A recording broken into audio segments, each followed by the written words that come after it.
वाचलं ते तुमच्या समोर आहे. म्हणजे यांनी जो उल्लेख केला हा त्याच्या अंती आलेलाच काहीतरी आपल्यावरती तो ग्लो आहे.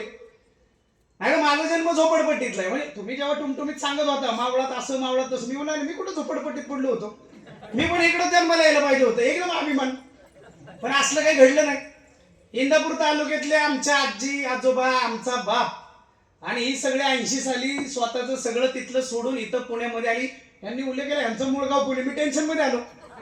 मूळगाव कसलं काय, आम्ही उपरे. आमचा बाप आणि आजा गाव सोडून आलेले. बाबासाहेबांचं ऐकलं तेवढं भारी केलं. शहराकडे चला आणि आले राहिले झोपडपट्टीत. लहानाचं मोठं मी तिथं झालो. कसं शिकलो माझं मला माहित नाही. मी बीकॉम ग्रॅज्युएट आहे. परत परिचय पत्रावर येतो. BCom MSW LLB. 12वीत शिक्षण सोडून दिलं तर दादा मी. आणि मला आता तुम्हाला ते समजायचं ना की काय घडणार. 12वीत शिक्षण सोडून दिलेलं माझा विचार होता शिकून कोणाचं भलंय माझं होणार आहे, कोणाचं भलं झालंय आम्हाला माहित नव्हतं ना. आम्हाला जे दाखवायचे, जे दिसायचं, जे आजूबाजूला असायचं ते फॉलो करायचो. आणि मग शिक्षण सोडून दिल्यावर जे समजलं की शिक्षणाशिवाय तरणोपाय नाही, पर्याय नाही. आणि म्हणून मे बी मी आता जो उल्लेख केला 100-1500 व्याख्यानं झालीत माझ्या लेकरांसाठी. वेगवेगळ्या महाविद्यालयांमध्ये, विद्यापीठांमध्ये, अशा प्रोग्राम्समध्ये, कुठल्या कार्यशाळांमध्ये, ट्रेनिंग सेशनमध्ये हे सगळं सांगण्याची कुवत केवळ आणि केवळ शिक्षणामुळे आली. आणि ते शिक्षण घ्या म्हणून आपल्याला आपल्याच बापाने सांगितलेलं. आणि बापाचं ऐकलं नाही तर पोरगा कसला. जेव्हा आम्ही स्वतःला या महामानवांची लेकरं असा उल्लेख जनसमुदायासमोर करतो तेव्हा मग आपण खरंच या महामानवांची लेकरं आहोत का. कारण आता माझी पोरगी 3-3.5-4 वर्षाची झालेली. तिला थोडं ह्या त्या अँगलनी बघितलं की ते कळून येते ही माझी पोरगी. चेहरे पट्ट्यात तशीच, हे स्ट्रक्चर तसंच, फिमेल व्हर्जन ऑफ विशाल लोंढे. मग ते कसं वाटतंय, हाय बाबा ही लोंढे सरांची पोरगी. मग आपण आता स्वतः म्हणायचं आम्ही बाबासाहेबांची लेकरं. आणि मग जसं कांबळे सर म्हणले संध्याकाळी ही पोरं कुठेतरी बसलेली दिसत, ही खरंच पोरं आहेत का. ही कुठेतरी उन्हाडके करत फिरतात, ही खरंच पोरं आहेत का. ही 10वीतनं ड्रॉपआउट होतात घरी बसतात, ही खरंच पोरं आहेत का. ही आपल्या बायकोला घरी आल्यावर बदलतात, ही खरंच पोरं आहेत का. विचार करण्याचं आहे. म्हणजे आपल्याला जेव्हा तुम्ही मला विषय दिलाय सामाजिक न्यायामध्ये आजच्या युवा पिढीचं योगदान, मी कधी असं विषयाला धरून कधी काही बोलत नाही, पण मला आवर्जून याचा उल्लेख करावा वाटतो की जेव्हा आपल्या बापाने ज्या पद्धतीने जीवन व्यतीत केलं त्याचं अनुकरण जर आपण करत नसू तर मग आपण खरंच आपल्या बापासारखं दिसतोय का, वागतोय का, चालतोय का, बोलतोय का, आणि त्यांच्यासारखा ऑरा आहे का. आपण त्यांच्यासारखं होणार नाही हे आपण खुणगाड बांधलेली. कारण आपण जेव्हा एखाद्या गोष्टीचं दैवीकरण करतो, मागे 15 दिवसापूर्वी मी एका कार्यक्रमाला होतो, त्यांनी केलं ना संविधानाची पूजा. आम्ही बोललो थांबा त्याला कुठं दैवीकरण करता. आता त्याला जर दैवीकरण केलं तर तुम्ही ते करण्यासाठी धजावणार नाही, तुम्ही थांबणार. अरे काहीतरी भयंकर आहे, दिव्य आहे, एकदम सुपरलेटिव्ह नॅचरल पॉवर आहे, आणि मग आपण ते करण्यासाठी धजावणार नाही. आता एखादा पोरगा पोरगी येतो त्याला कलेक्टर बनायचं असतं, त्याला एखादा अधिकारी बनायचं असतं, त्याला एखादी कुठली तरी पोस्ट मिळवायची असते, एखादा उद्योगधंदा करायचा असतो, काहीतरी करायचं असतं. मी प्रत्येक मुलाला जेव्हा तो माझ्या पुढे येतो, एखादी मुलगी मुलगा, त्यांना माझं एकच सांगणं असतं, तू सायंटिस्ट आहे का बाबा. तर ते म्हणतो नाही. म्हणलं सायंटिस्ट असलं तर टेन्शनचं काम आहे. तर कसं काय सर. अरे म्हणलं सायंटिस्टला जे आजपर्यंत कोणी शोधलेलं नाही ते शोधायचंय. कित्येक लोक बघ म्हणलं प्रयोगशाळेतनं बाहेर येतात बोळसट काहीतरी एडसट वागतात कारण त्यांना तो शोध लागलेला नाही. म्हणलं आता अजून कर तुला कलेक्टर व्हायचंय. हजारो झालेत ना तुझ्या आधी, म्हणजे माणसंच झालेत. अजून कर तुला एखादा डॉक्टर व्हायचं, इंजिनियर व्हायचं, एवढे चाची टपरी टाकायची. 350 ब्रांच टाकली त्यांनी, म्हणजे माणसांनी टाकली. आणि मग जर हे सगळं माणसांनीच केलेलं आहे म्हणजे आतापर्यंत या गोष्टींचं दैवीकरण नाही, म्हणजे हे कुठेतरी निषिद्ध नाही, किंवा आपल्याला हे करण्यासाठीची पॉवर माणसात हे माहिती. आणि मग म्हणून जर या गोष्टी माणसांनीच पार पाडलेल्या आहेत तर आपल्याला देखील ती गोष्ट करता येईल. मग जर आपल्याला ही गोष्ट करता येईल तर मग ती कशी. मग आता एखाद्याला जर ऊसाच्या फाड्यात सोडला आणि जा म्हणला आता पलीकडच्या रस्त्यावर तर तो ह्यो ऊस बाजूला सारेल, हा ऊस बाजूला जरा तो बाजूला सारेल, तो बाजूला, आणि मग कधीतरी जाऊन कुठंतरी फाटल्या तुटलेल्या अंगाने तो पलीकडच्या रस्त्यावर निघल. पण म्हणलं तुला अशा रस्त्यावर सोडलं जाणार आहे जो रस्ता आधी कोणीतरी शोधलाय. आयतं चालायचंय. आणि मग आयतं जर चालायचं असेल आणि तू जर त्या तीरावर निघत नसशील तर मग दोष कोणामध्ये? कोणामध्ये? आपल्यामध्ये. म्हणजे आपल्यामध्ये ती स्ट्रेंथ नाही, आपल्यामध्ये ती गट्स नाही, आपल्यामध्ये ती अर्ज नाही, आपल्यामध्ये करून दाखवायचा जो विचार असला पाहिजे तो नाही. मी म्हटलं ना, मी कुठली पुस्तकं वाचलेली नाही. मला आधी मध्ये माझंच उदाहरण द्यावं लागेल, दुसरं काही वाचनच नाही.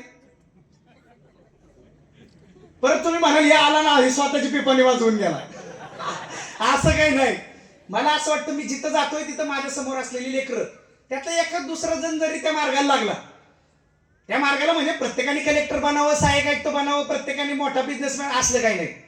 मला असं वाटतं जेव्हा एखादा 700 रुपये हजेरीवाला मजूर 70 रुपये समाजाच्या कारणी लावतो, तेव्हा मला तो या विशाल लोंढेपेक्षा मोठा वाटतो. करायचंय काय? तुम्ही जे करत असाल ते बेस्ट करायचंय.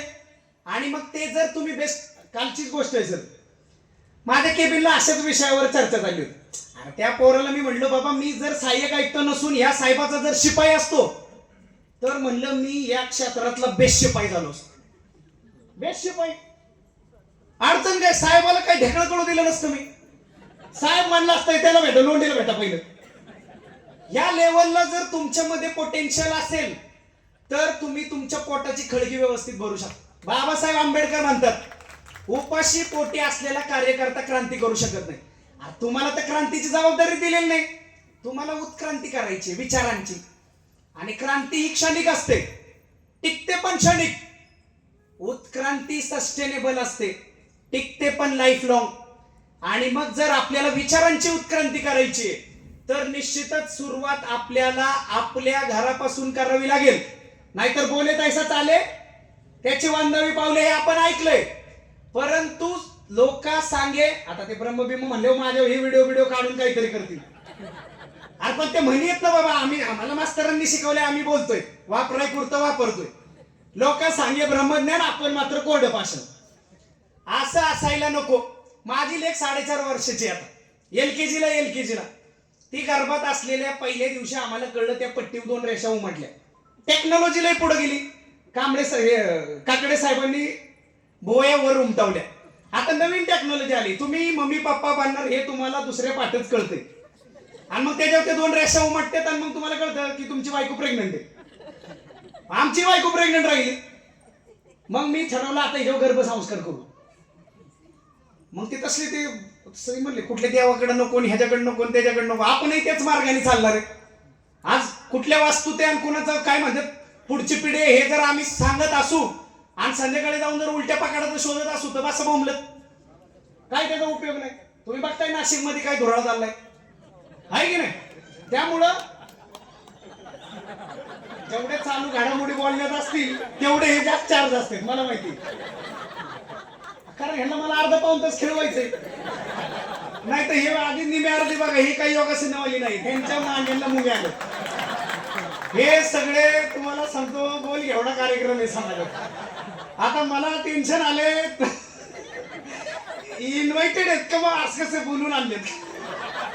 कारण हे 4 वेळा तुमचा उल्लेख केलाय. आम्हाला खूप आनंद झाला, व्हेरी नाईस. पण तुम्ही आला इथपर्यंत बसला या वास्तूत, तुम्ही सिद्ध केलंय तुम्हाला विचारांचं खाद्य पाहिजे. अभिनंदन तुमचं. मग आता कसला गर्भसंस्कार करायचा? छत्रपती शिवाजी महाराज, फुले शाहू आंबेडकर, रमाई भीमाई सावित्री अहिल्या पुस्तकं आणून बायकोला वाचायला दिली. 9 महिने वाच म्हणलं, बाई पुढे काय करायचं ते बघूया. वाचलं तिने. आज आमची लेख 4.5 वर्षाची, बिशप स्कूल मध्ये इंग्लिश मीडियम, पुण्यातलं मला वाटतं टॉप नॉच नावामध्ये एक नाव. गेल्या वर्षी ती नर्सरीला होती, नर्सरीला, आता LKG ला गेली. शाळेत पहिली आली, मराठी घरातली पडून बोलणार माझ्या एवढंच गावठी. शाळेत गेली इंग्लिश. मी तिला सांगितलेलं माझ्या बायकोला, लय तिला इंग्रज बनवू नको बाय. म्हणलं मी लहानाचा मोठा कसं झालोय तसंच तिला होऊ दे, तिला ते कळू दे. काल परवाची गोष्ट आहे, मी माझ्या बायकोला सांगितलं, मला साऊ थोडी मोठी झाली. साऊ तुम्हाला ते सांगेल मी, साऊ काय आपल्याला समाज घडवायचा आहे ना. मी तिला काल परवाच बोललो बायकोला, म्हणजे ही थोडी मोठी झाली, हिला कळायला लागलं ना म्हणलं मी जिथं जिथं खेळलोय, जिथं जिथं लहानाचं मोठं झालं, हे जिथं जिथं आम्ही क्रिकेटच्या मॅच घेतल्या, जिथं माझे मित्रमंडळी हे रामटेकडी म्हण, काशीवाडी म्हण, हारकानगर म्हण, कुठं कुठं झोपडपट्टे सगळीकडे फिरवणार म्हणलं हिला. हिला कळलं पाहिजे हिचा बाप कुठून आलाय. आणि बाबासाहेब आंबेडकर म्हणतात, जो इतिहास जानते नाही वो कभी क्रांती नाही कर सकते. मग आता पुढच्या पिढीला इतिहासच माहित नाही. आम्हाला आमच्या बापाने सांगितलं इंदापूर मध्ये लहानाचा मोठा झाला आमचा बाप. मग ते असंच पाटीलवाड्यामध्ये आमचा बाप कामाला होता. मेहरबानी आम्हाला सांगितलं ते, जसं तुम्ही म्हटले काकडे साहेब की तू जेवणार का आमच्या घरी बाबा, तर ते शॉप मध्ये होता ना तो मुलगा, तो कांबळे नावाचा. माझा आमचा बाप जिथं कामाला होता तिथं आमच्या बापाने आम्हाला सांगितलं की ते वरून पाणी ओतायचे आणि ते ओंजळे. आम्हाला त्या वेदना माहित, आम्हाला त्या वेदना माहित. आता अपकमिंग पिढ्यांना काय माहित. माझी पोरगी 9व्या मजल्यावर जन्माला आली, 9व्या मजल्यावर घर, ही साहेबाची पोरगी, आणि हिला फ्युचर मध्ये काय कळणार आहे. मग आमची जबाबदारी आहे, या समाजाला जर समतेची नांदी द्यायची असेल तर आम्ही ज्या पण स्ट्रेटामध्ये आहोत तिथं आम्हाला आमच्या येणाऱ्या पिढ्यांना खरा इतिहास सांगणं गरजेचं आहे. आणि तो रोजच्या रोज सांगणं गरजेचं आहे. एक दिवस सांगायला थांबाल. मी घरी पोहोचल्यानंतर माहिले की बरं बोलतो, बाळा तुला शिवाजी महाराज माहिती का, पहिला हात फोटोकडे दाखवते. माझ्या घरात एंट्रीला सगळ्या मामांचे फोटो लावलेले, जाणून बुजून मी लावलेले डेलिबरेटली. मग बाळा तुला शाहूराजे माहिती आहेत का, काय केलं त्यांनी. 4 वर्षाची पोरगी, तुम्ही मला म्हणताय ना एक अशा पद्धतीने आपल्याला पुढे पाजरायचंय. आपल्या घरापासून सुरुवात करावी लागेल. मग आपल्या घरापासून सुरुवात करत असताना जर तुम्ही त्या आपल्या येणाऱ्या अपत्यांमध्ये हे कल्चर ओतू शकला तरच तुम्हाला येणाऱ्या पिढ्या त्या पद्धतीने सापडतील. मी एका झोपडपट्टी जन्माला आलो, वारंवार उल्लेख करतो. आता मी जिथं जन्माला आलो तिथली माझी काही भावंड आता काही जण जेलमध्ये पण आहेत. काही घरफोडी केली, कोणा काहीतरी केलंय, 400 BC आहे, दुनियादारी आहे, सगळं आहे. गांजा सापडला, कुठं दारू विकली, कुठं काहीच केलं. आणि मग अचानकच मी काय काय हत्तीच्या कानात नालोय, मी पण आईच्या पोटात नालोय. मग असं कसं काय घडलं. बर मी ग्रॅज्युएट होईपर्यंत मलाही निळच उडू वाटत होती. तुम्ही म्हणला ना कसल्या कसल्या जयंती होत्या, त्यातलाच आहे मी पण. आमच्या वस्तीतला डीजे कुठे यायचं तुम्हाला सांगू का, वेस्ट एंड थिएटरच्या पुतळ्यापाशी. आणि वेस्ट एंड थिएटरच्या पुतळ्यापासून पुणे स्टेशनच्या पुतळ्यापर्यंत आम्ही मरुस्तर नाचायचं. आणि मग 15 एप्रिलला 2 वाजतील 3 वाजतील कधी उठायचं कोणाच ठाऊक. हा सगळा कार्यक्रम 14 एप्रिलचा संध्याकाळचा. 2011 साली यांनी जो माझा लय बायोडाटा वाचला, आयुष्यभर सांगतो निर्णय घेतला होता की बाबासाहेबांच्या जयंतीत नाचायला नेक्स्ट डे पासून अभ्यास सुरू करेल. मला खरं सांगितलं पाहिजे ना तुम्हाला, नाहीतर रेगुलर गुलू माझं नुसतंच वाचते ते बायोडाटा. माझा जीव किती गेला हे पण बघा.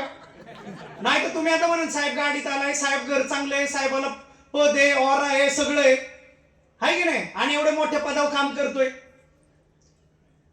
15 एप्रिल 2011ला ती जयंती साजरी करून रात्री 1ला झोपून पहाटे 6 वाजता मी अभ्यासिकेत गेलो आणि अभ्यास सुरू केला. काकडे साहेब, एप्रिल, मे, जून, जुलै, August, September, October, November, December, 21 December 2011ला पहिली परीक्षा दिली. 7-8 महिन्याचा अभ्यास. तुम्हाला हे सांगणं गरजेचं आहे, नाहीतर हे कळलं नाही तर तुम्हाला काही कळणार नाही. खरा बाप कशा लेवलला लढला असेल आपला. नुसतंच वाचायचं 18 तास 18 तास 18 तास 8 तास तरी जीव घालवा. मी काल एक उदाहरण दिलं. आपल्या लेकरांना सांगितलं तुला 2 तास घोषणा द्यायच्यात, हा एक ऑप्शन. त्या घोषणांमध्ये तुला वडापाव मिळेल, 2 मटणाचे खडे मिळतील, तू अजून काही नरड थंड करणार असला तुला ते मिळेल, सगळं ऐकत्याच्या पायथं मिळेल, नुसते येऊन घोषणा द्यायची. आणि दुसरं ऑप्शन, तुला 14 तास लायब्ररीमध्ये अभ्यास करायचा. काय स्वीकारणार.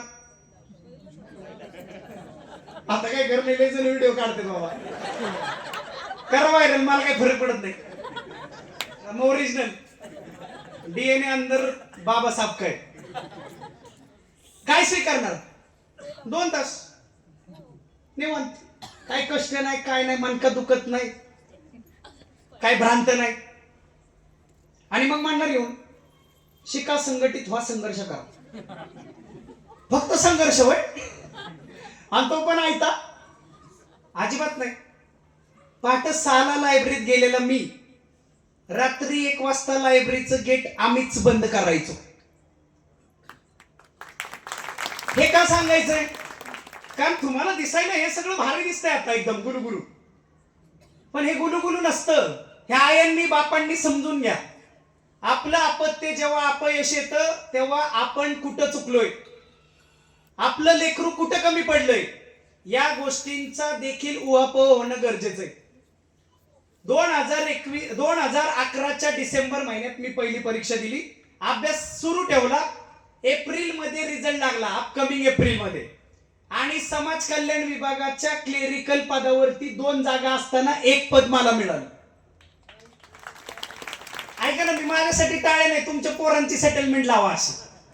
हा आता नाही तर काल एक माझ्याकडे उदाहरण, काल मला सोशल मीडियावर मेसेज आलाय, सर मी जेई नीटची तयारी करतोय, गेले 4 वर्ष झालं प्रयत्न करतोय आफ्टर 12th, आता 12 आणि 5 17 म्हणजे 18 वर्षाचं पोरग तयारी करायला सुरू केलं, आणि 18 वर्षाचं पोरग 4 वर्ष तयारी करते म्हणजे ते किती झालं 22, आणि 25ला तर बाप म्हणणार हे कधी 50,000 घरात आणतंय काय कळा ना. समाज आहे, मागच्या पिढ्यांचा अधिकार आहे, त्यांनी आपल्याला पैदा केले आणि मोठं केले, आणि मग हे करत असताना मागच्या पिढ्या देखील कुठं चुकतात हे बघितलं पाहिजे. शेजारचं डॉक्टर झाले म्हणून तू डॉक्टर हो, काही येडमट आहेत का तुम्ही? ते कसं काय होईल बरं डॉक्टर? त्याच्या सराउंडिंग वेगळ्या, त्याची बुद्धी बौद्धिक पातळी वेगळी, त्याचं बॅकग्राऊंड वेगळं, त्यांनी शाळेत काय कुठाने केले ते वेगळे, ते आता कसं जगतंय ते वेगळं, त्याच्या फेसबुकवर किती फ्रेंड आहेत कुणाला माहित, आणि ते किती वेळ कॅन्टीन मध्ये होतं का खरंच अभ्यास करत होतं काय माहित. या गोष्टी आपण तारतम्यानं विचार करून, आता तुमच्या लेकराला जर माती ऐकून पैसा कमवायची अक्कल असेल तर त्याला डॉक्टर का बनवता? ते जाईल ना घटस्थापनेच्या आदल्या दिवशी कुठं तर स्वारगेटच्या चौकात ट्रकभर माती घेऊन, बनवून येडं लोकांना इकन माती. मग या गोष्टी आपल्याला या पातळीवरती आपल्या विचारांती पुढे न्यावे लागतील, नाहीतर मग आहे डिप्रेशन आहे, फासगी वाटतोय, सर आता कुठेतरी निघूनच जातो, काहीतरी करतो, मला तर संन्यासच घ्यावा वाटतोय. एकदा मी कोल्हापुरात 21 वर्षाचं पोरग माझ्या पुढे उभा राहिलं, आणि ते म्हणलं सर एसटीआयची म्हणजे सेल टॅक्स, आता जीएसटी इन्स्पेक्टर ना तसं ते सेल टॅक्स इन्स्पेक्टर होते, 5-6 वर्षापूर्वीची गोष्ट आहे. ते म्हणलं सर मी प्रिलिम क्रॅक केली आणि मेन्सला थोडक्यात राहिलो, मला लय डिप्रेशन आलंय, मी भरे व्याख्यान नव्हतं, तुझं कानपड फोडायची इच्छा आली मला, सगळे परेशान, सर असं का बोलले? म्हणजे तुझा बाप नाही असं बोलत नाही म्हणून मी बोललो. बाबा तुला जर 21व्या वर्षी डिप्रेशन येत असेल तर हातपाय तुटलेले जे आमच्या ऑलिम्पिक मध्ये पळतात त्यांनी काय करायचं? अरुणिमा सिन्हा नावाच्या पोरीच्या पायावरून रेल्वे गेलेली होती आणि 3 वर्षानंतर ती एव्हरेस्टच्या शिखरावर चढलेली होती. असे उदाहरण आपल्याकडे, आणि मग उदाहरणं वाचायची, असली व्याख्यानं ऐकायची, परत जाऊन तोच कार्यक्रम करा. मी जाणून बुजून एक उदाहरण, 10 दिवस विपश्यना करून आलेला माणूस परत 11व्या दिवशी संध्याकाळी बायकोला बडवतो.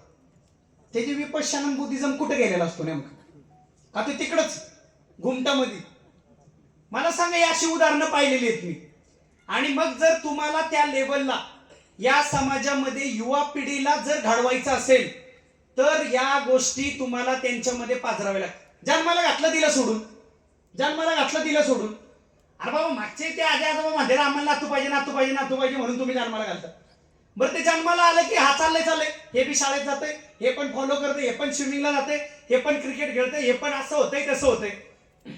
ऍट दी एंड जेव्हा एक्सपेक्टेशन्स तुमच्या असतात तेव्हा मग तुमच्या अपकमिंग पिढीने काय झाला नाही याच्यावर खडे फोडत का बसता? तुम्हाला अधिकार नाहीये. तुम्ही त्यांना जन्माला घातलं आणि त्यांना काहीतरी कळीत केलं म्हणजे आजच्या या स्पर्धेच्या युगातल्या जबाबदाऱ्या संपल्या असं नाहीये, अजिबात नाहीये. कारण त्याच्याच मित्रमैत्रिणीला कोणाला तरी एक वेगळं कल्चर, एक वेगळी ट्रीटमेंट, वेगळ्या अमेनिटीज, वेगळ्या बाबी मिळत असतात आणि त्यामुळं स्पर्धेची ती दुफळी माजलेली असते. 26 जानेवारी 1950 ला भारतीय संविधान लागू झालं. जसं बोलले आता काकडे साहेब, मतदानाचा अधिकार मिळालाय तुम्हाला, म्हणजे सगळंच मिळालंय. पुढचे 30-40 वर्ष तुम्हाला या अस्पृश्यता आणि या सगळ्या गोष्टींमध्ये घालवावे लागले असतील. आम्ही 72च्या दुष्काळातल्या पिढीला कधीही हा ताण देणार नाही. आम्ही आमच्या आई बापाला कधी या बाबतीत बोलत नाही, कारण खरंच त्यांनी उपकार केले. कारण पोरं जगवायची हेच मोठं टेन्शन होतं. आज ते राहिलेलं नाहीये. हा सर्वार्थाने हे संपलेलं आहे का? तर असंही नाहीये. परंतु जो ज्ञान मिळवणार, आता बघा बाबासाहेब बोललेले शिक्षण वाघिणीचं दूध आहे, पिणार तो गुरगुरणार.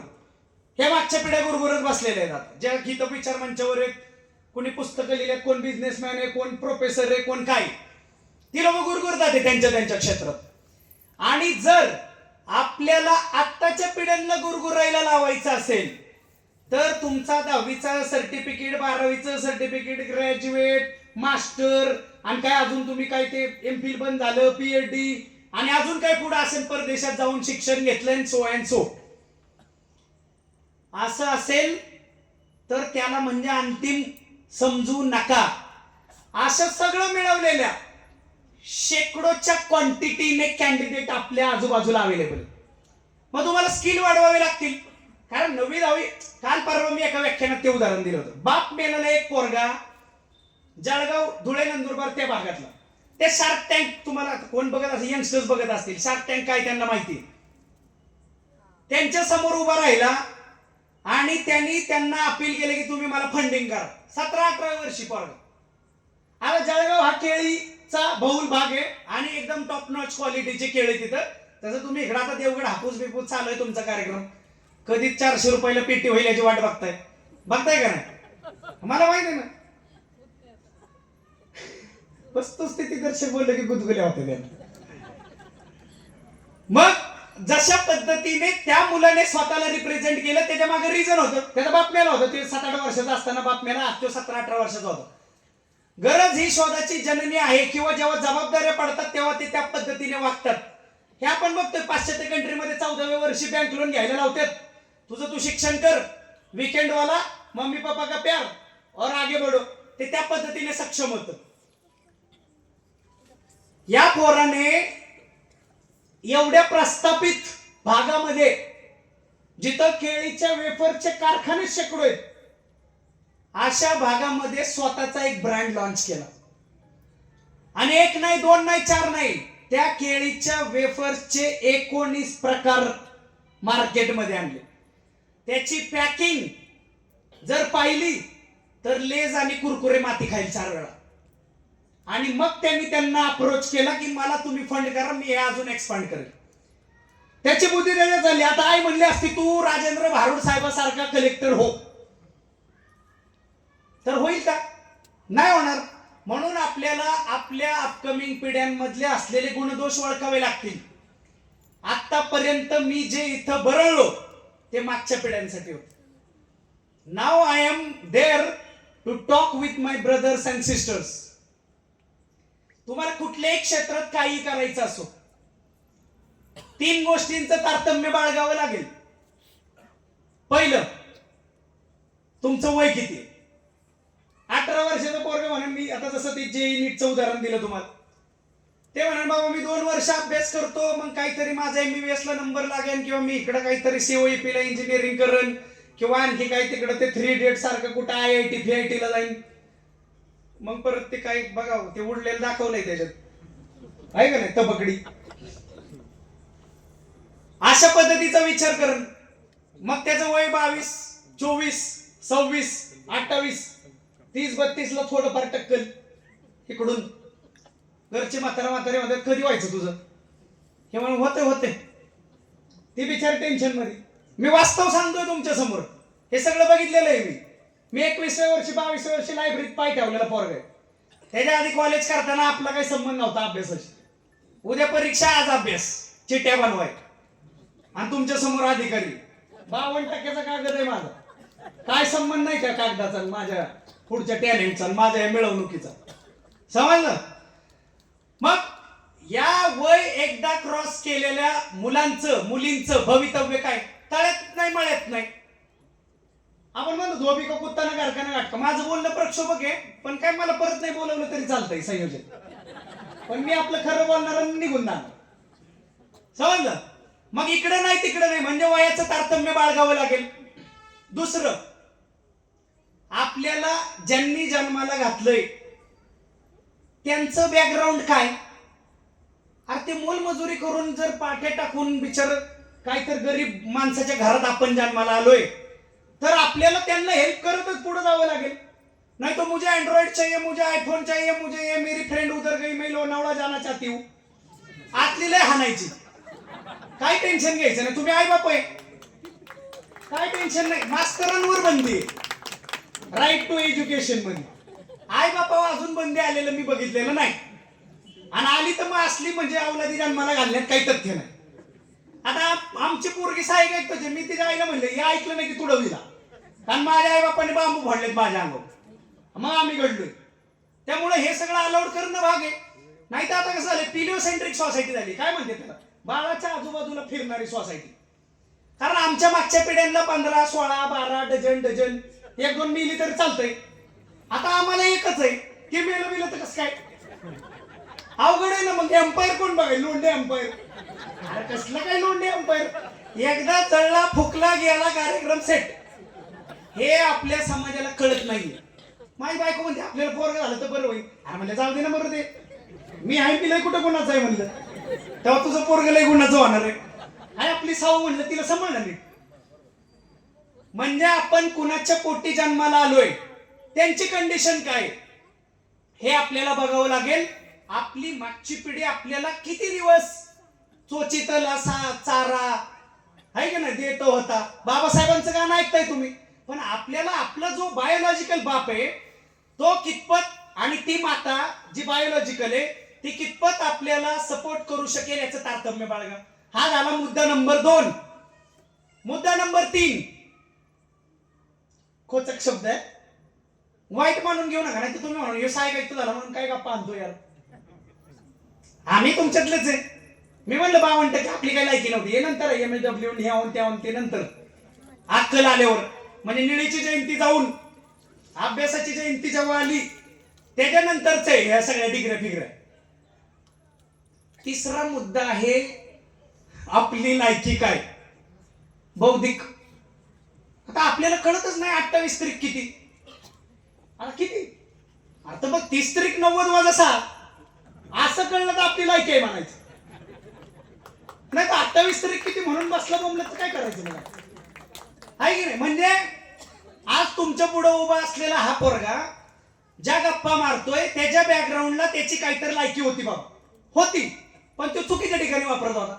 ग्राउंडवर भांडणच काय करेल, क्लासेस बंद करून कुठेतरी गायबच काय असेल, कुठेतरी टाइमपासच काय करेल, लेक्चरला काहीतरी मास्टरलाच काय चिडवल. टॅलेंट आहे ना माझा, तो टॅलेंट नंतर मी अभ्यासिकेत दाखवला.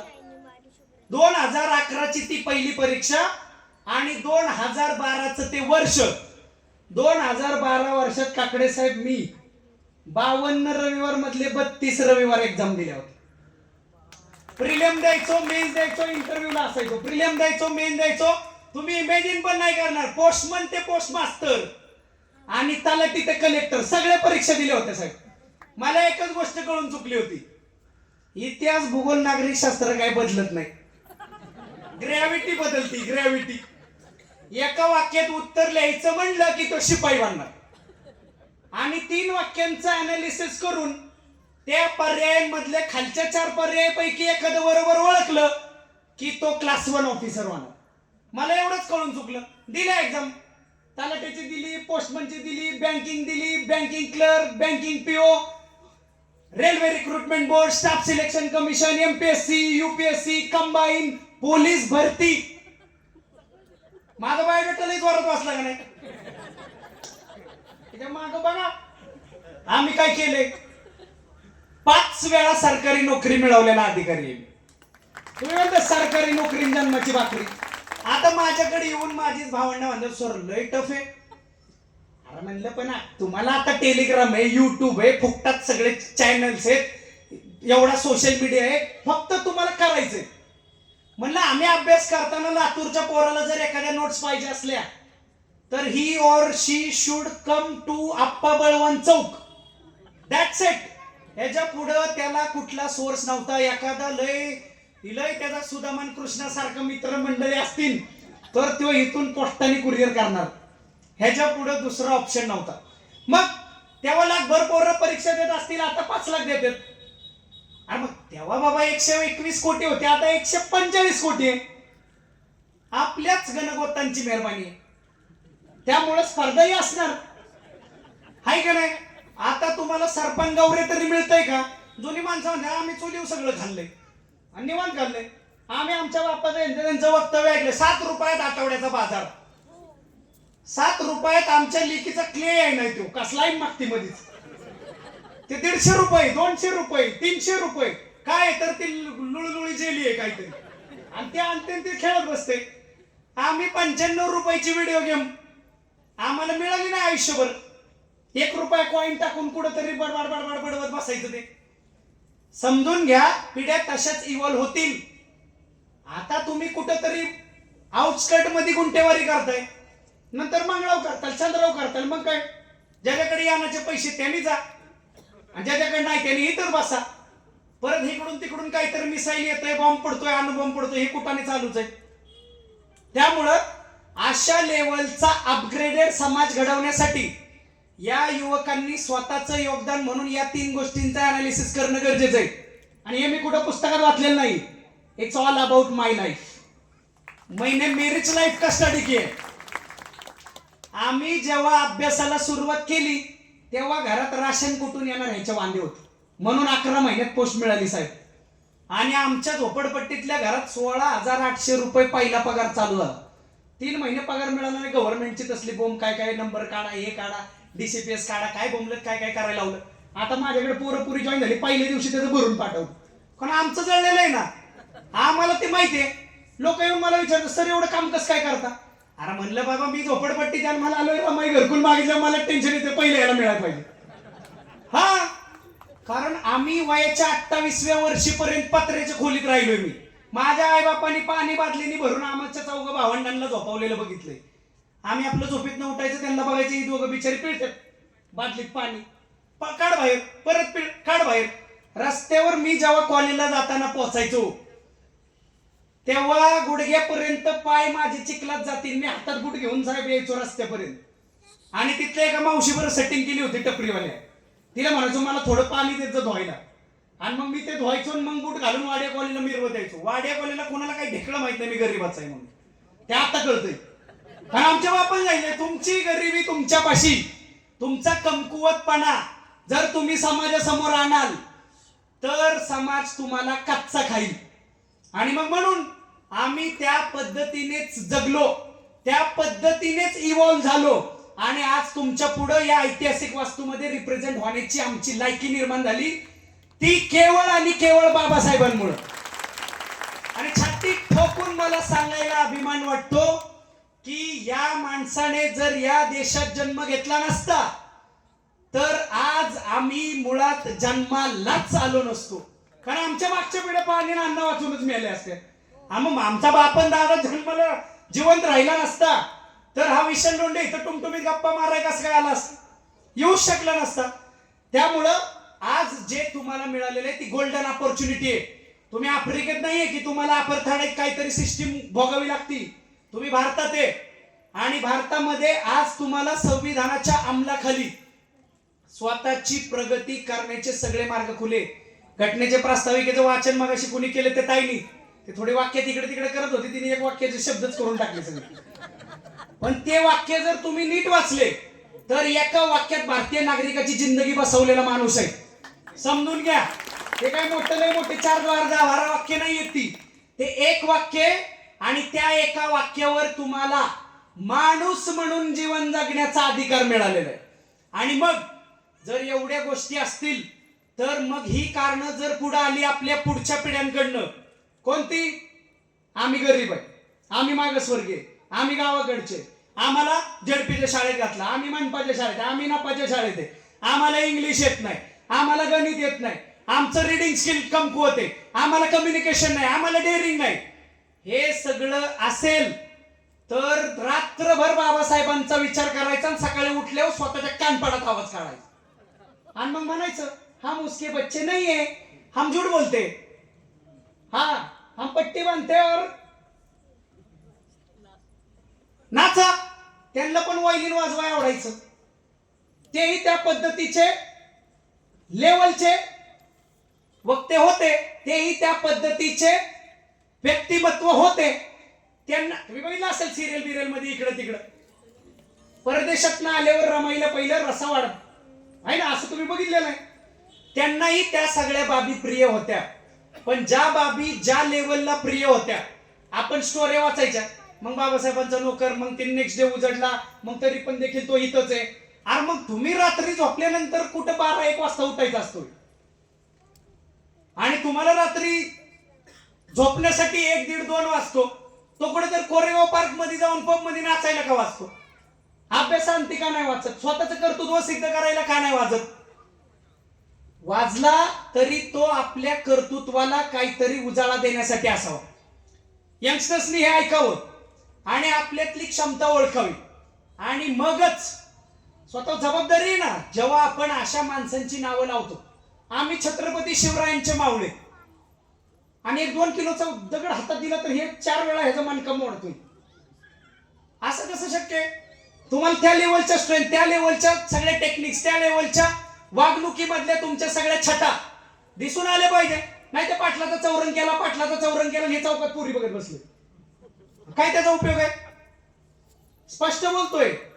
या गोष्टी जर घडत असतील तर मग आपण खरंच या महामानवांच्या पिढ्या आहोत का? या ऐतिहासिक बंगल्यामध्ये येऊन बसण्याची आपली लायकी आहे का? मला आता यात येतं टेन्शनचं काम आहे. मी बूट कुठं काढायचं 4 वेळा विचारलं, बाबा आपली लायकीच नाही ना. आपली काय लायकी? मी तिथं संयोजक कोण होतं मानेवर, त्याला म्हणले बाबा इथपर्यंत बूट घेऊ का, इथपर्यंत घेऊ का? आपली लायकी नाही. आपण पायाची धूळ सुद्धा बनवू शकत नाही त्यांच्या. पण याचा अर्थ असा नाही की त्यांनी दाखवलेल्या मार्गावर आपण चालायचं नाही. त्रास आहे, आपल्याला त्रास होणार, परंतु तो त्रास आपल्याला सहन करण्याची कुवत आपल्यामध्ये आहे का? आज संविधानाच्या माध्यमातून जो हे शासनाचा सगळा उहापोह चाललेला आहे, गव्हर्नन्स, गव्हर्नमेंटचं गव्हर्नन्स, याच्यातून आपल्या जे काही लोअर स्ट्रेटा आहे, जिथं आपल्या नागरिकांना गरज असते, मग तुम्ही एससी असाल, एसटी असाल, एसबीसी असाल, ओबीसी असाल, ऊसतोड कामगार असाल, ट्रान्सजेंडर असाल, ज्येष्ठ नागरिक असाल, महिला असाल, बालका असाल, पीडित असाल, तुम्ही आणखी कोणत्या कॅटेगरीमध्ये येत असाल, आणि जिथं तुम्ही डिप्राइव्ड आहे, या सगळ्या कॅटेगरींसाठी आपल्या या संविधानाच्या अंमलाखाली वेगवेगळ्या सगळ्या अपलिफ्टमेंटच्या स्कीम्स आहेत. पण मग मी खडे फोडणारे नागरिक जास्त पाहिलेत काकडे साहेब. आमच्यासाठी काय, आमच्यासाठी काय? तुला माहित नाही, तू म्हणतो आमच्यासाठी काय? आम्ही जेव्हा या सगळ्या सिस्टीम मध्ये आहोत तेव्हा समजतंय की एखादं लेकरू 80 लाख रुपये घेऊन लंडन स्कूल ऑफ इकॉनॉमिक्सला जाऊ शकते. मग जाणार कोण आहे? आपलंच कोणतरी लेकरू आहे. 75 मुलं ओबीसीची, 75 मुलं एससीची, 75 मुलं एसटीची, 75 मुलं धनगर आणि एसबीसीची, अशी दरवर्षी आपण वेगवेगळ्या युनिव्हर्सिटीज मध्ये बाबासाहेबांचं स्वप्न पूर्ण करण्यासाठी पाठवतो. मग जाणारी कोण आहे? तुम्ही त्याचा अभ्यास केला पाहिजे. आपण म्हणतो आमचा मुलगा मुलगी मोठा झाला आणि आता आम्ही त्याचं शिक्षण कसं बघू? काकडे साहेबांना विचारा, दरवर्षी कोट्यवधी रुपयांची आम्ही स्कॉलरशिप त्यांच्या कॉलेजला वर्ग करतो. असे 1600 कॉलेज माझ्या ताब्यात आहेत, आणि 1600 कॉलेजला दरवर्षी 450 कोटी रुपये माझ्या ऑफिस मधनं वर्ग होतं, ते आपल्यासाठी. आणि मग तुम्ही म्हणता आमच्यासाठी काय केले? हे सगळं करून गेलेला जो माणूस आहे तो आपला बाप आहे, आणि आपल्या बापांनी जे केलेलं आहे त्याचं नॉलेज आपल्याकडे नाही. आणि मग आपण इतरांच्या नावाने खडे फोडतो. कुणाच्या नावाने फोडतो ते तुम्हाला माहिती आहे, मी काही इथं बोलत बसत नाही. त्यापेक्षा जो ज्ञान घेईल तो इथून पुढच्या समाजामध्ये निश्चित गुरगुरेल, आणि ते ज्ञान कागदावरचं नाही, ते ज्ञान आज बदललेलं आहे. तुमच्या हातामध्ये असलेला मोबाईल हा अणुबॉम्ब आहे, अणुबॉम्ब. तुम्ही त्याला जितकं ग्रॅब कराल चांगल्या पद्धतीने, नाहीतर मग सूरजची बस बघत बसाल गोलीगत. आम्हाला काय करायचं? तुमची जिंदगी गोलीगत होईल. ते बघा, त्याचं लग्न थाटामाटात झाले, निवांत कार्यक्रम. असं बोलसट पोराला बायको मिळेल का नाही ह्याचं टेन्शन होतं लोकांना. त्याच्या लग्नाला सगळे सेलिब्रिटी. कळलं? सिंपल सिंपल उदाहरणं देतोय तुम्हाला. त्या ज्ञानाची शिदोरी तुम्हाला अशी खोलावी लागेल की तुमच्या प्रगतीमध्ये त्याचा हातभार लागेल. मग तुम्ही म्हणाल ChatGPT काय आहे, ग्रोक काय आहे, बनाना लीफ काय आहे, हे आम्हाला माहित नाही साहेब. तर मग बसा बोललो, मग काही होणार नाही. आम्हाला वाटलं होतं मागच्या पिढीतले आजी आजोबा व्हॉट्सअपवर येतील का नाही, पण आले आणि आम्हाला आनंद झाला त्याचा. इतका आनंद झाला की आजा पण आता टुई टुई टुई चालू आहे सगळं बरं का. त्याच्यामुळे सासू सुनांचे भांडण कमी झाले. म्हातारी इकडं सून तिकडं बरोबर चालू निवांत झालाय समाज सगळा. काय टेन्शन राहिले नाही. हिला भूक लागलेली कळत नाही, तिला कळत नाही, ते आलेलं बिलं पण तसंच. त्याच्यामुळं याचा वापर कसा करायचा हे समजून घ्या. समजलं. आपल्या येणाऱ्या पिढ्या हे बघा, कालपर्यंत तुम्ही आम्हाला काहीतरी पूजा अर्चा करा, देवदेव करा, दुनियादारी करा ह्याच्यात अडकवत होता, आम्ही अडकलो. तुम्ही आम्हाला म्हणलं शिका, अभ्यास करा, हे करा, आम्ही ते पण करत आलो. आता तुमच्या पुढचं भूत आहे ह्या मोबाईल आणि त्याच्यामध्ये असलेलं चांगलं आणि वाईट. त्याला वाईट जर जो म्हणेल तो इथं दिव्यांग म्हणून गणला जाईल, अपंग, त्याचं जीवन चालणार नाही. बघा इथलं तुम्ही इंटरनेट घालवून बघा पुढचे 2 दिवस. दुराळा रस्त्यावर ते बघितलं का तुम्ही नेपाळमध्ये काय झालं? पळवू पळवू हाणली होती सगळी. ते त्याच्यामुळे होतं ते व्यक्ती स्वातंत्र्यावर गदा. तर तुम्ही समजून घ्या, आपल्या अपत्यांना तुम्हाला ते स्वातंत्र्य द्यायचंय, परंतु ते कोणत्याच लेवलला लिमिटेड करायचंय याचं देखील भान तुम्ही ठेवलं पाहिजे. मी इथं तुम्हाला अशा पुस्तकी गप्पा मारायला आलेलो नाही. तुम्ही मला सांगितलंय समाजामध्ये युवकांचे काय असेल योगदान. अशा पद्धतीचं घर जर घडलं तर सगळी युवा पिढी त्या लेवलला घडेल आणि आपल्याला प्रत्येक घरागणीस अशा पद्धतीचे महामानवांच्या विचारांनी प्रेरित झालेल्या पिढ्या घडवाव्या लागतील. साहेब आता गप्पा आणताना आमची पण जबाबदारी नाही. नुसताच जाऊन व्याख्यान देतोय तिकडे 1.5 लाख पगार आहे मला गव्हर्नमेंट, हे म्हणते ना आला आता बरळून गेला. आम्ही 40 पोरं दत्तक घेतोय दरवर्षी. माझ्या लेकीचं नाव मी साऊ ठेवलंय. साऊ एक 10-20% माणसांना माहित असेल साऊ कोण आहे. कोण आहे? तसं बाबासाहेब रमाईला रामू बोलायचे, तसं महात्मा फुले सावित्रीमाईला साऊ बोलायचे. आमचं लेकरू कोल्हापुरात जन्माला आलं. मग मी विचार केलता पोरग झालं तर शाहू आणि पोरगी झाली तर साऊ. आम्हाला पोरगी झाली, happiest father in the world. आता बायको बिचारी टेन्शन मध्ये, पण मी तर खुश आहे, मला माझं प्रेम भेटलं. मग आमची साऊ आणि सावित्रीमाई असं मी प्रेरणा घेऊन साऊ फाउंडेशन स्थापन केले. साहेब दरवर्षी आम्ही 40 पोरं दत्तक घेतोय. जगवायला नाही, नाही खात्यानं मग जाते पाय पुसते, तसला काही लाड नाही. अशी मुलं मुली आम्ही दत्तक घेतोय ती बहुजन समाज म्हणजे आम्ही फार तळागाळातल्या शोषित वंचितापासून मराठा ब्राह्मण. गेल्या वर्षी आमच्याकडं जैन पोरगी सुद्धा होती गरीबागरची. आम्हाला आमच्या बापाने शिकवले समता नांदवा, आता आम्ही नांदवणार. कोणाला पटतंय नाही पटत त्याचं काही घेणं देणं नाही. हे 40 विद्यार्थी आम्ही घेतोय, त्यांना IAS IPS क्लास 1 अधिकारी बनवण्यासाठी, पोट समजून मोठी करण्यासाठी नाही. ती जातील बायको करतील, परत त्यांना 2 पोरं होतील, ही म्हातारी होतील, त्यांची ही मरून जातील, त्यांची परत त्या पुढची मोठी झालेली मरतील. हे असली काय पुढच्या पिढ्या घडवण्यात आम्हाला काही तथ्य वाटत नाही. आम्ही त्यांच्यावर एकच जबाबदारी टाकली. साहेब तुम्ही भविष्यामध्ये जे काही व्हाल, तुम्हाला छत्रपती शिवाजी महाराज फुले शाहू आंबेडकरांच्या विचारांचे पाईक असलेले अधिकारी व्हायचे आणि त्या लेवलला काम करायचं. आम्ही याच्यासाठी झटतोय. गेल्या वर्षीच्या आमच्या 23च आकडा होता, 40 आम्हाला लायकीचे मिळाले नाही. आमच्या 23 विद्यार्थ्यांपैकी एक जण भूमी अभिलेखला, साहेब 23 पोरातला, इथं लाख 5-5 लाख परीक्षा देते. 23 पोरातला एक जण आमचा भूमी अभिलेखला करनिरीक्षक म्हणून येत्या 15 दिवसात जॉईन होईल. 3 जण आमचे इंटेलिजन्स ब्युरोच्या इंटरव्ह्यूला आहेत पुढच्या महिन्यात. या वर्षीच्या 23 जणांमधले 3 जण देखील IB-च्या इंटरव्ह्यूला आहेत आता पुढच्या महिन्यात. आणि अभिमानाने आम्हाला वाटतं की आम्ही आमचं सरकारी नोकरी करत करत हे समाज प्रबोधन गप्पा बिप्पा माराय सगळी जाते साहेब. आणि मला कळतं ते ठीक आहे, व्हॅल्युएबल आहे. जगातली सगळ्यात व्हॅल्युएबल गोष्ट आहे वेळ, असं आपण म्हणतो. आपण रिकाम तिकडे विलाई येत ना, जातेत निवंत. चलो भाई 2-4 हजार मानधन दे, डिझेल दे, ह्या दे. कोण आहे मला काय रुपये दिलाय का बाबा कोणी? हे माझं मी आलोय बाबा, दिला तर घेणार नाही. आणि एखाद्याने खिशात घालते माझ्या पियाचे, ती पुस्तकं घेऊन पोरांना द्या, तसली भानगड नाही. आम्ही जेव्हा या पद्धतीने गप्पा ठोकतो तेव्हा आम्हालाही ज्या ज्या रिसोर्सेस मधनं आमचा इन्कम आहे तो समाजकारणी लावला पाहिजे. आमचा बाप बोललाय उत्पन्नाचा 20वा हिस्सा समाजावर खर्च करा. मग ऐकायला पाहिजे, योग्य सांगितलंय तर ऐकायला पाहिजे. मग त्यांनी सांगितलेला प्रत्येक शब्द प्रमाणे ही वॉज तर काही वापरायलाच नको, ही इज. कारण जोपर्यंत पृथ्वी आहे तोपर्यंत त्या माणसाचं अस्तित्व असणार आहे. He is neo Buddha. आणि मग जसं बुद्धांनी सांगितलेली थेअरी, दुःख आहे, दुःखाला कारण आहे, त्याचे उपाय आहे, ते काय अष्टांगिक मार्ग, अशीच जनरल सिंपल थेअरी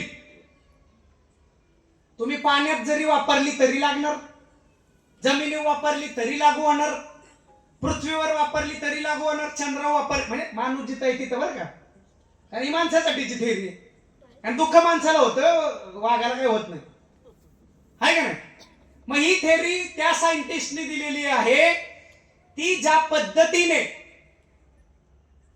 सर्वतोपरी लागू आहे, सगळीकडे लागू आहे. म्हणजे आपण ते म्हणतो कुठले तरी, मी मायथॉलॉजी मध्ये ऐकले, उंबऱ्यातच ते फाडायचं म्हणून, ते उंबऱ्यात पण लागू आहे, उंबऱ्याच्या बाहेर पण लागू आहे, आत पण लागू आहे, इकडं शरीर फेकलं तरी लागू आहे, इकडं शरीर फेकलं तरी लागू आहे, हाय की नाही. आणि मग जर ती लागू आहे तर या निओ बुद्धांनी सांगितलेल्या सगळ्या गोष्टी जशाच्या तशा लागू आहेत आणि त्या आपल्याला फॉलो करणं गरजेचं आहे. मी बक्कळ पुस्तकं वाचणारे म्हणजे जनता बघितलेली आहे, बक्कळ अभ्यास करणारी माणसं बघितलेली आहेत, ज्ञानार्जन केलेली माणसं पाहिलेली आहेत. परंतु जर वागणुकीमध्ये आपण त्या पद्धतीने महामानवांचे आचार विचार आणले नाही तर मग ऍपल फोनचा शोध लागला आणि तो कुठल्या तरी कॅलिफोर्नियाच्या लॅबमध्ये बंद करून ठेवला. असं होईल. आज तो फोन जेव्हा हातामध्ये आहे, आपण तो वापरतोय, त्याचे ऍप्स आपण पाहतोय, त्याचा कॅमेरा आपण युटिलाइज करतोय, तेव्हा त्याचा काहीतरी उपयोग या समाजात होतोय. म्हणून त्यांनी जे जे आचार विचार दिलेले आहेत ते आपल्याला जसेच्या तसे डोळे बंद करून फॉलो करता येतील. तुम्ही म्हणता ना अंधभक्ती करू नका, अरे मी म्हणतो करा. कुणाची? बाबासाहेब आंबेडकरांची. कारण त्यांनी तुम्हाला काही ठेवलेलंच नाहीये. 75, 100, 200 वर्षांनी काय होईल? मगाशी मॅडम बोलले ना की एवढ्या वर्षानंतर काय असेल हे त्यांनी लिहून ठेवलं होतं. घटनेचं प्रदान करताना पत्रकारांना जेव्हा त्यांनी सांगितलं, त्याला वापरणारे शहाणे असतील तर हे पुस्तक चांगलं, वापरणारे जर त्या वृत्तीचे नसतील तर हे अत्यंत वाईट. मग जर असं एखादा व्यक्ती बोलू शकतो ज्याने ते त्याच्यामध्ये लिहिलेली ओळ न ओळ लिहिण्यासाठी, तुम्ही तर गाणी वाजवताय, 2 महिने काय 11 काय 11 महिने 2 वर्ष 11 महिने 18 दिवस किती सोसलं. आणि मग ते सोसल्याची जाणीव ठेवा आणि ती जाणीव असेल तर ते आचरणात आण. म्हणून आमच्या मागच्या पिढ्या असतील काय आणि आमचं युथ असेल काय, या प्रत्येकाने या विचारांचं तारतम्य बाळगलं पाहिजे. प्रत्येक महामानव एकच गोष्ट बोलून गेलाय, सगळ्यांचे धागे दोरे शेवटी एकाच ठिकाणी जुळतील आणि ते म्हणजे मानवता आणि समतेची मानवता. त्यामुळं तुम्ही या ऐतिहासिक वास्तूमध्ये आज या विचारांच्या शिदोरीसाठी उपस्थित आहात. गेला तासभर मला ऐकताय, अजून 2-2.5 तास बोलायची पावर माझ्यात आहे. मी सकाळी 10ला ऑफिसला आलेलो आहे. म्हणजे आपण बोलतो ना शिवरायांचे मावळे आणि हे सालच गार झाले, काय त्याचा उपयोग? आम्ही बाबासाहेबांचे पायी आणि हे 5लाच घरी निघून गेलाय अधिकारी आणि गेलाय बायको. बरं कुठं? मगरपट्टा सिटी, कुठं खाराडी, कुठं प्राण्यांना घास भरवायला. हे असले बघतोय मी सगळं साहेब. तुम्ही गेल्या 2-4-5 वर्षातले जर माझे शनिवार रविवार धुंदळले ना ते सोशल मीडियावर, दर 5-6 रविवार नंतर एखादा शनिवार रविवार माझ्या बायकोला पोरीला मिळतो. नाहीतर दर शनिवार रविवार मी कुठंतरी माझ्या समाज बांधवांचं प्रबोधन करण्यामध्ये घालवतो. आणि मला आनंद आहे त्याचा. मला ज्याच्यात आनंद आहे ते मी करणार. भारतीय घटनेनेच आम्हाला ते अधिकार दिले आणि मग म्हणून त्या लेवलचं त्या वृत्तीने कामकाज पार पाडत असताना स्वतःला जो आपण म्हणतो ना समाधान मिळतं, ते समाधान कशामधूनही मिळत नाही. तुम्ही इमॅजिन करा, आता सकाळी 10ला मी जर ऑफिसचं सगळं काम करत बसलो, इथं यायला लेट झालं, ह्याचा अर्थ काय मी कुठं कॅफेला बसलो नव्हतो कॉफी पे. मी माझ्या ऑफिसचं काम संपवून इथं येण्याला योग्यता मानतो. ते काम संपवून मी इथं आलोय. आता तुमच्या सगळ्यांच्या घड्याळात 9:45 वाजल्यास 12 तास झालं माझं मी झटतोय. जाऊन आता मला पोचायला 1 तास तर धरून चला. आता हायवेने गर्दी कमी असेल, मी इथून कोंडव्यात जाणार आहे का नाही, म्हणजे 1 तास लागेल. मी 11-12ला झोपणार. सांगा मला कुठली गोळी खायची गरज आहे का की मला आता झोप येईल म्हणून? चला बाबा एखादी गोळी खातो ना आता झोप. अरे बेडवर अंग टाकले की मुर्दा पडल्या की झोपतोय मी डायरेक्ट सकाळ 6ला. तेवढी एक मेहरबानी आहे शरीराची. सकाळ 6ला जाग येते, मी माझं जिम, वॉकिंग, स्विमिंग काहीतरी करायला जातो, नाही तर आपलं येरवळी कळी येऊन जायची काम आहे का नाही. एवढं आमचं एकटेक शेड्यूल आहे. म्हणजे आपण जेव्हा अशा गप्पा मारतो तेव्हा प्रत्येक वेळी आपल्या बापाची आपण आठवण केली पाहिजे.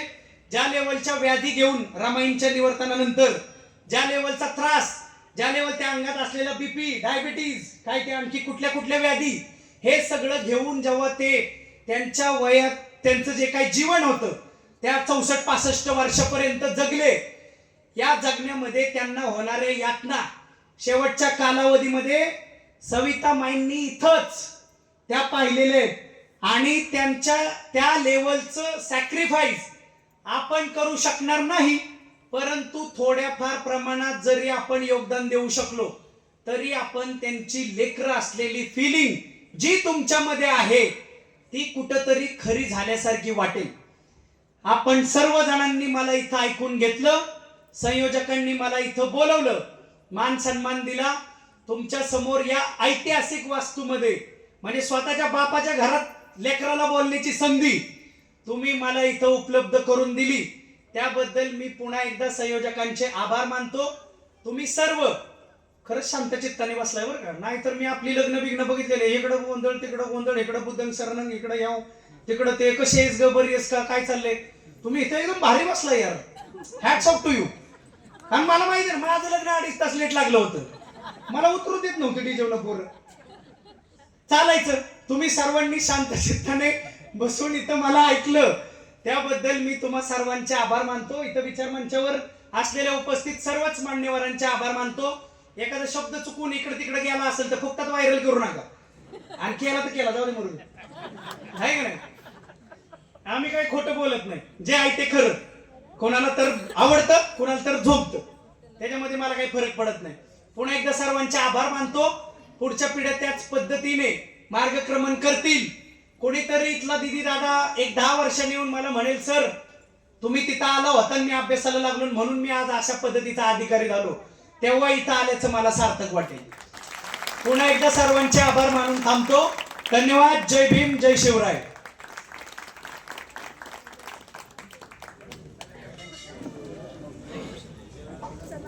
धन्यवाद साहेब.